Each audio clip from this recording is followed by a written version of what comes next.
তিন দিক দিয়ে ফাটাবাসের চিপায় পড়ে গেলেন বর্তমান প্রধানমন্ত্রী তারেক জিয়া। দর্শক দেখতে পাচ্ছেন আওয়ামী লীগের লক্ষ লক্ষ কর্মী ঢাকার রাজপথে ধ্বংসলীলা করছে। আজকে তুলপার পরিস্থিতি, বিএনপির অসংখ্য নেতাকর্মী আহত নিহত। এদিকে আজ 4 জুলাই আওয়ামী লীগের লক্ষ লক্ষ কর্মী ঢাকার রাজপথে ধ্বংসলীলা করছে। বিএনপি এবং জামাতের সাথে মুখোমুখি যুদ্ধ করছে। শেখ হাসিনার নির্দেশনায় অসংখ্য মৃত্যু বাংলাদেশে আজকে।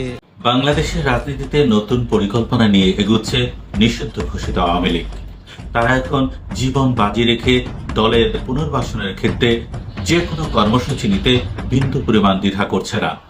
এখন নতুন পরিকল্পনা অনুযায়ী তারা পথ চলছে। শুরুই করতে চাই হচ্ছে আপনাদের ফিরে আসা নিয়ে। মানে আপনারা গেলেন কবে যে ফিরে আসার প্রশ্ন আসছে? এখন Awami League very much in the country. Awami লীগের কিছু নেতা বিদেশে আছে, কিছু নেতা কর্মী, সেটি কয়েক হাজার, 2-3 হাজারের বেশি নয়, তো কয়েক হাজার। কিন্তু আওয়ামী লীগ তো শুধু কয়েক হাজার মানুষের মধ্যে সীমাবদ্ধ নয়। আওয়ামী লীগ একটি গণমানুষের দল। বাংলাদেশে কোটি কোটি মানুষ আওয়ামী লীগকে সমর্থন করে। দীর্ঘ 26 মাস পর এই প্রথম দুপুরে সরাসরি ভাষণ দিয়েছেন সাবেক প্রধানমন্ত্রী শেখ হাসিনা। কিয়ামত শুরু হচ্ছে ঢাকায়। শেখ হাসিনার ভাষণের পরেই রাজপথে ককটেল নিক্ষেপ করে মিছিলে ঝড় তুলল আওয়ামী লীগ ছাত্রলীগের হাজার হাজার নেতাকর্মী। আওয়ামী লীগ এবং ছাত্রলীগের আন্দোলনে ঢাকার রাজপথে ধ্বংসলীলা চলছে আজকে 4 জুলাই আওয়ামী লীগ কর্মীরা ভয়াবহ পরিকল্পনার মাধ্যমে রাজপথে নামে বিএনপি এবং জামাতের সাথে যুদ্ধ শুরু করে। দর্শক শ্রোতা, শেখ হাসিনা ভারতে বসে প্রতিনিয়ত গোপন ষড়যন্ত্র করছে। আজকে তার ষড়যন্ত্র বাস্তব করে রাজপথে অসংখ্য ঘটনা ঘটায়। আপনারা দেখতে পারবেন এই মুহূর্তে তারেক রহমান জামাতে আমির বিপদের মুখে পড়েন এবং এই ঘটনাগুলোকে কেন্দ্র করে অসংখ্য নতুন তথ্য এবং গোপন নিউজ আমাদের কাছে আসে। সেই নিউজগুলো আপনাদের সামনে এক এক করে উন্মোচন করবো এবং ঢাকার রাজপথের অবস্থা দেখাবো। শুরুই করতে চাই হচ্ছে আপনাদের ফিরে আসা নিয়ে। মানে আপনারা গেলেন কবে যে ফিরে আসার প্রশ্ন আসছে? এখন Awami League very much in the country. Awami লীগের কিছু নেতা বিদেশে আছে, কিছু নেতা কর্মী, সেটি কয়েক হাজার, 2-3 হাজারের বেশি নয়, তো কয়েক হাজার। কিন্তু আওয়ামী লীগ তো শুধু কয়েক হাজার মানুষের মধ্যে সীমাবদ্ধ নয়। আওয়ামী লীগ একটি গণমানুষের দল। বাংলাদেশে কোটি কোটি মানুষ আওয়ামী লীগকে সমর্থন করে এবং আমরা বিগত নির্বাচনগুলোর তথ্য যদি নেই, পরিসংখ্যান যদি নেই, তাহলে আমরা দেখতে পাই গত অন্তত 6-7টি নির্বাচনে আওয়ামী লীগের প্রাপ্ত ভোটের হার অ্যারাউন্ড 40, সামটাইমস ইট ওয়াজ মোর দেন 50। তো এখন এই অর্থাৎ 18 কোটি মানুষের দেশে আপনার 50% বেশি মানুষ যেই দলকে সমর্থন করে, সেই দলের কয়েকশো নেতা, কি ধরে নিলাম কয়েকশো নয়, 2-3 হাজার নেতাকর্মী যদি বিদেশে থাকে, তাহলে আওয়ামী লীগ চলে গেছে সেটা তো বলা যায় না। Awami League very much in the country. Awami League প্রতিটা মহল্লায় আছে, প্রতিটা গ্রামে আছে, প্রতিটা পরিবারে আছে আওয়ামী লীগ। সুতরাং আওয়ামী লীগ কোথাও যায়নি, আওয়ামী লীগ বাংলাদেশেই আছে। এই যে প্রতিষ্ঠা বার্ষিকী আসছে, ধরুন আওয়ামী লীগ এমন একটি দল, সবচেয়ে পুরাতন, সবচাইতে জনভিত্তির দল, সেই দলটিকে তার প্রতিষ্ঠা বার্ষিকী পালন করতে দেওয়া হচ্ছে না, নিষিদ্ধ করে রাখা হয়েছে। ধরুন এটা কি কোনো দেশের গণতান্ত্রিক পরিস্থিতি কিংবা আপনি যে ধরনের পরিস্থিতি বলুন না কেন, তাকে মানে তার কোনো শুভ নির্দেশ করে? তারপরে আওয়ামী লীগকে নিষিদ্ধ করা সবকিছু তো আসলে খুব গায়ের জোরে হচ্ছে, মানে মানে একদম একদম শক্তি প্রয়োগ করে, এবং মানে কোনোভাবেই কি এটাকে গণতান্ত্রিক বলা যায় বা কোনো ধরনের? এটা হচ্ছে ফ্যাসিবাদের চূড়ান্ত রূপ, ফ্যাসিজমের চূড়ান্ত রূপ। ফ্যাসিজম শব্দটাও এখানে যথার্থ নয়। এই আজকের যে পরিস্থিতি এবং ইউনূস সরকারের আমলে 1.5 বছরের যে পরিস্থিতি, সেটিকে বর্ণনা করার জন্য ফ্যাসিজম থেকেও অন্য কোনো শব্দের উৎপত্তি ঘটাতে হবে। এটি এরকম, অর্থাৎ এটা যদি ধর্মীয় ভাষায় বলি আইয়ামে জাহালিয়াত, তাহলে আজকে বাংলাদেশে যা চলছে, যা ঘটেছে, সেই আইয়ামে জাহালিয়াতের সাথে সেটি তুলনীয়। আমি আবার ফেরার প্রশ্নে আসি, আওয়ামী লীগের ফেরার প্রশ্নে। আওয়ামী লীগ সভানেত্রী শেখ হাসিনা ঘোষণা দিয়েছেন তিনি বাংলাদেশে ফিরছেন। মানে যে পরিস্থিতি তৈরি হয়েছে, অনেকে প্রশ্ন তুলছেন যে ফাঁসির দণ্ডাদেশ দেওয়া হয়েছে তাকে, একাধিক মামলায় তাকে মানে জর্জরিত হয়ে আছেন তিনি, আপনি সহ। এমত অবস্থায় তিনি আসলে দেশে ফিরবেন কি করে? প্রথম প্রশ্ন এটা। দ্বিতীয় প্রশ্ন হচ্ছে যে এটা কি কথার কথা বলেছেন নাকি এর পেছনে দৃঢ় কোনো সত্য আছে বলে আপনার মনে হয়? দেখুন, জননেত্রী শেখ হাসিনার যদি অতীত ট্র্যাক রেকর্ড আমরা পর্যালোচনা করি, তখন আমরা দেখতে পাই যে তিনি হুলিয়া মাথায় নিয়ে, আপনার হত্যা মামলা মাথায় নিয়ে তিনি 2007 সালে কিন্তু দেশে ফিরেছিলেন এবং তাকে একে একে আমরা 19 বার বলি, 5ই আগস্ট সহ আরো বেশি 20-21 বার তাকে হত্যা করার অপচেষ্টা চালানো হয়েছে। তিনি মৃত্যুকে হাতের মুঠোয় নিয়ে রাজনীতির মাঠে আছেন এবং দেশ পরিচালনা করেছেন, আমাদের দল পরিচালনা করেছেন, দলের নেতৃত্ব দিয়েছেন এবং দিচ্ছেন। সুতরাং জন্ম আর মৃত্যু এগুলো তিনি মনে করেন, আমরাও মনে করি, এবং এটাই সত্য, সেটি হচ্ছে সেটি আল্লাহর হাতে। এখন ওনাকে কোনো একটা ক্যাঙ্গারু কোর্ট মৃত্যুদণ্ড দিল এবং সেই মৃত্যুদণ্ডের যে আপনার রায় দিয়েছে সেটা তো বিশ্বব্যাপী নিন্দিত হয়েছে। সুতরাং জননেত্রী শেখ হাসিনা এগুলোকে তোয়াক্কা করেন না, এগুলোকে পরোয়া করেন না। তার অতীত ইতিহাস যদি আমরা পর্যালোচনা করি, আমরা সেটি দেখতে পাই। তিনি এটি কথার কথা বলেননি, তিনি এটি মিন করে বলেছেন।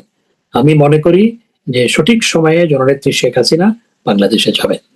ডক্টর হাসান মাহমুদ, আমরা উপমহাদেশের রাজনীতি দেখেছি, বিশেষ করে পাকিস্তানের রাজনীতি দেখেছি। জিয়াউল হক যখন ভুট্টোকে ফাঁসি দেন, মানে এরকম তো ইতিহাস আছে যে মানে এরকম জনপ্রিয় নেতাকে ফাঁসি দেওয়া হয়েছে। বাংলাদেশে সেই পরিস্থিতি সৃষ্টি হলে তাহলে এই ফেরার মেকানিজমটা আসলে কি হতে পারে?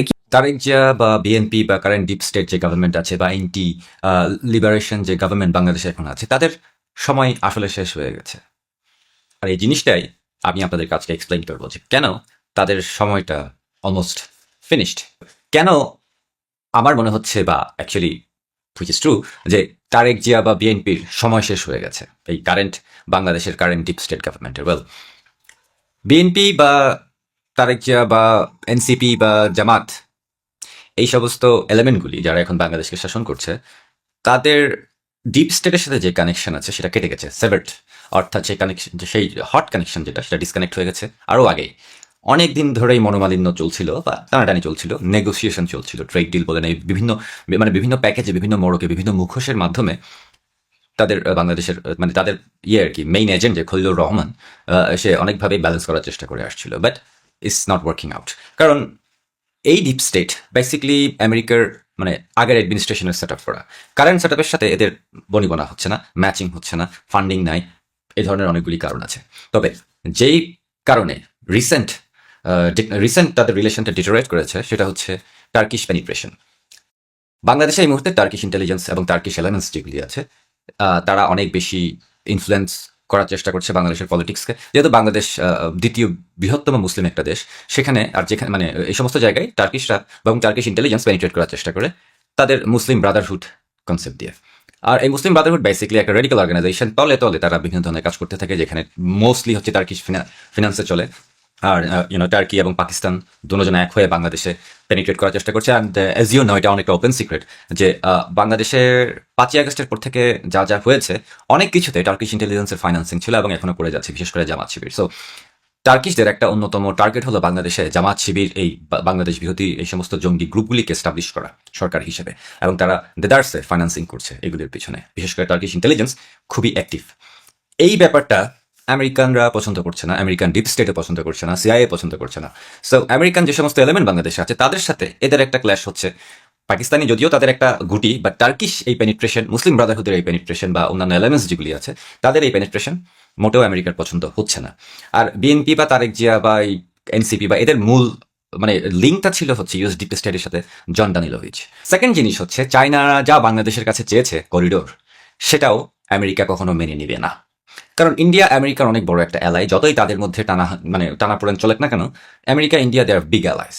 America Pakistan also big ally in a way, কিন্তু পাকিস্তানকে ভাড়াটে সন্ত্রাসী হিসেবে ইউজ করে আমেরিকা, আর ইন্ডিয়াকে ইউজ করে বেটার রিজনে।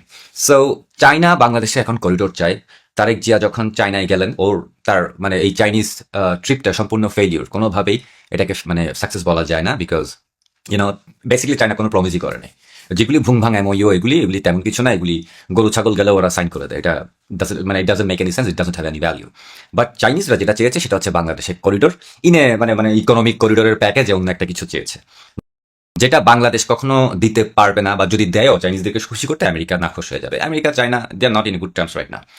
সো আলটিমেটলি তারেক জিয়ার যে সমস্ত ব্যাকআপগুলি ছিল, যে সমস্ত ইন্টারন্যাশনাল পাওয়ারগুলি তাকে একটু সাপোর্ট করে আসছিল, যেমন চায়না, এরপরে পাকিস্তান, টার্কি, এদের কাছ থেকে তাকে দূরে থাকতে হবে, বিএনপি বা তারেক জিয়াকে দূরে থাকতে হবে যদি আমেরিকাকে খুশি করতে চায়। কিন্তু যেহেতু বিএনপি বা তারেক যে অত পরিপক্ক না, ডিপ্লোম্যাসিতে পরিপক্ক না, তাদের শিক্ষার অভাব হচ্ছে, তারা কিভাবে দেশ চালাতে হয় জানা, তারা এগুলো ব্যালেন্স করতে পারছে না।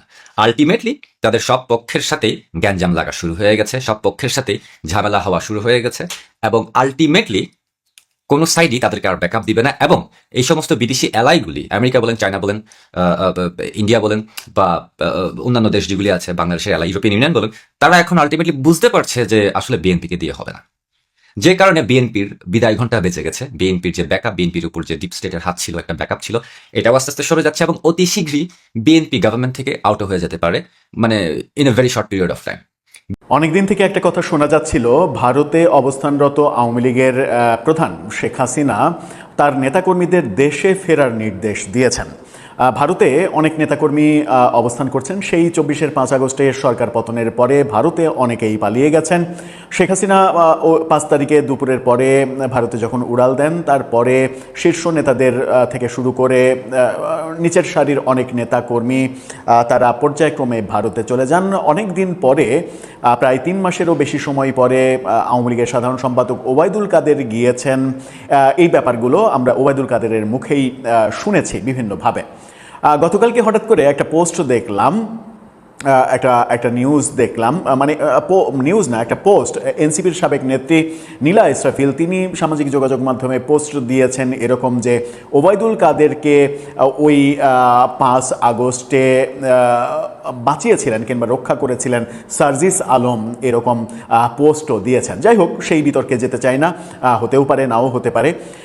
যে কথা বলছিলাম যে আওয়ামী লীগের নেতাকর্মীদের দেশে ফেরার যে নির্দেশ শেখ হাসিনার ছিল, তারপরে বিভিন্নভাবে গণমাধ্যমে উঠে আসছিল যে অনেকেই দেশে ফিরছেন এবং আত্মসমর্পণ করছেন, আদালতের মাধ্যমে কারাগারে যাচ্ছেন, কারণ তারা জানেন যে কারাগারে গেলে মাস তিনেকের মধ্যে হয়তো জামিন হয়ে যাবে, জামিনের পরে তারা মাঠে সরব হবে। এবার যেটা দেখা গেল, গতকালকে গাজীপুরে ছাত্রলীগের একটা বড় মিছিল হয়েছে, শোডাউন হয়েছে, সেটা নিয়ে আমরা আলোচনাও করেছিলাম, সামান্য একটু আলোচনা করেছিলাম। কিন্তু সেখানে যে বড় ঘটনাটা ঘটেছে সেটা হচ্ছে যে ভারতে পালিয়ে থাকা ছাত্রলীগের একজন নেতা, গাজীপুরের একজন নেতা, তিনি ফিরেছেন দেশে। ফেরার পরপরই তিনি গাজীপুরে এরকম একটা বড় শোডাউন করেছেন এবং যেখানে তিনি বলেছেন যে গাজীপুরে এখন থেকে শেখ হাসিনার আইন চলবে। কোন দিকে, কোন পথে এগোচ্ছে আওয়ামী লীগ, ছাত্রলীগ?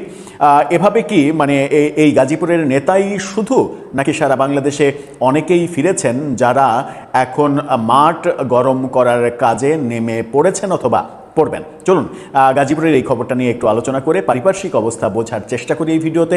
থাকবেন পলিটিক্স টিভির নিয়মিত আয়োজনে। দর্শক, বলছিলাম গাজীপুরে দেশে ফিরেই ভারত থেকে দেশে ফিরেই একটা বড় শোডাউনের নেতৃত্ব এবং সামনে থেকে নেতৃত্ব দিয়েছেন। অনেক কথা শোনা যাচ্ছে গণমাধ্যমে তাকে কেন্দ্র করে। কে তিনি? গণমাধ্যম যেটা বলছে, এই শিরোনামটা, ফটোকারটা দেখে নিন। সেখানে বলা হচ্ছে, ভারত থেকে ফিরে নিষিদ্ধ ছাত্রলীগ নেতার ঘোষণা, গাজীপুরে হাসিনার আইন চলবে। গাজীপুরকে তিনি মানে শেখ হাসিনার আইনে চালাবেন এরকম বক্তব্য দিয়েছেন। বাংলাদেশের রাজনীতিতে নতুন পরিকল্পনা নিয়ে এগুচ্ছে নিষিদ্ধ ঘোষিত আওয়ামী লীগ। তারা এখন জীবন বাজি রেখে দলের পুনর্বাসনের ক্ষেত্রে যে কোনো কর্মসূচি নিতে বিন্দু পরিমাণ দ্বিধা করছে না। এখন নতুন পরিকল্পনা অনুযায়ী তারা পথ চলছে, কিন্তু প্রশ্ন হলো সেই নতুন পরিকল্পনাটা কি? আসসালামু আলাইকুম। আমরা জানি যে বাংলাদেশ আওয়ামী লীগ ৭৭তম প্রতিষ্ঠাবার্ষিকী গত ২৩শে জুন অতিক্রান্ত করেছে। এই সময়কে ঘিরে নানা রকম কর্মসূচি নিয়ে সরব হবে এটাই ভেবেছিল আওয়ামী লীগ পন্থী যারা আছেন তারা, এবং সরকারও যথেষ্ট সতর্ক ছিল এই বিষয়ে। কিন্তু দেখা গেল সেনাবাহিনী, বিজিবি এবং বাংলাদেশ পুলিশের যৌথ তৎপরতার কারণে ২৩শে জুন কিন্তু আওয়ামী লীগ মাঠে নামেনি বা নামতে পারেনি। তারা গোপনে কিছু কিছু জায়গায় কেক কাটার কর্মসূচি হাতে নিলেও সেই কর্মসূচি থেকেও কিন্তু শেষ পর্যন্ত অনেক নেতাকর্মীকে গ্রেফতার করা হয়েছে। এই যখন অবস্থা, তখন আসলে আওয়ামী লীগ ভিন্ন কোনো পরিকল্পনা বা নতুন কোনো পরিকল্পনা নিয়ে এগুচ্ছে। তারা এখন রাজপথ দখলের পরিকল্পনা নিয়ে এগোচ্ছে। আমরা যেটা দেখেছি, একটা সময় ছিল অন্তর্বর্তীকালীন সরকারের সময় আওয়ামী লীগ ঝটিকা মিছিল করত হঠাৎ করে বিভিন্ন গলি বা মোড় থেকে বেরিয়ে। কিন্তু সাম্প্রতিক সময়ে গাজীপুরে একটি মিছিল হয়েছে, সেই মিছিলে এতটাই নেতাকর্মী হয়েছে বলা যাবে না, কিন্তু মিছিলের যে মারমুখী ভূমিকা ছিল এটা কিন্তু পুলিশ পর্যন্ত হতচকিয়ে গেছে। তাদেরকে যখন বলা হয়েছে সামনে আসবি না, মেরে ফেলা হবে, তখন কিন্তু পুলিশ পিছু হটেছে এবং বিষয়টিকে সরকারও বেশ আমলে নিয়েছে এবং সেজন্য কিন্তু বাংলাদেশ আওয়ামী লীগের ৭৭তম আপনারা তো দেখলেন এখানে কি কথা হচ্ছে, অনেকেই কিন্তু অনেক কথা বলতেছে। বিশেষ করে এখানে দেখতে পাচ্ছি আমরা আওয়ামী লীগের বিভিন্ন পরিকল্পনা এবং আওয়ামী লীগ যে আজকে রাজপথে নামে আন্দোলন করতেছে এবং আওয়ামী লীগের আন্দোলনে অসংখ্য ঘটনা যা বাংলাদেশে ঘটতেছে এগুলো দেখিয়েছি গাইস। এই বিষয়গুলো দেখে এবং বাংলাদেশের রাজনীতি নিয়ে আপনার মন্তব্যকে, আপনার গুরুত্বপূর্ণ মন্তব্য অবশ্যই আপনারা আমাদের কমেন্ট বক্সে লিখে যাবেন। সর্বশেষ আপনাদের কাছে আমাদের একটা ছোট্ট রিকোয়েস্ট থাকবে, আপনারা আমাদের চ্যানেলে নতুন দর্শক হয়ে থাকলে চ্যানেলটি সাবস্ক্রাইব করবেন এবং পাশে থাকা বেল বাটন টিপে যাবেন যাতে করে নেক্সট ভিডিওটা সবার আগে আপনাদের কাছে পৌঁছে যায়। ধন্যবাদ।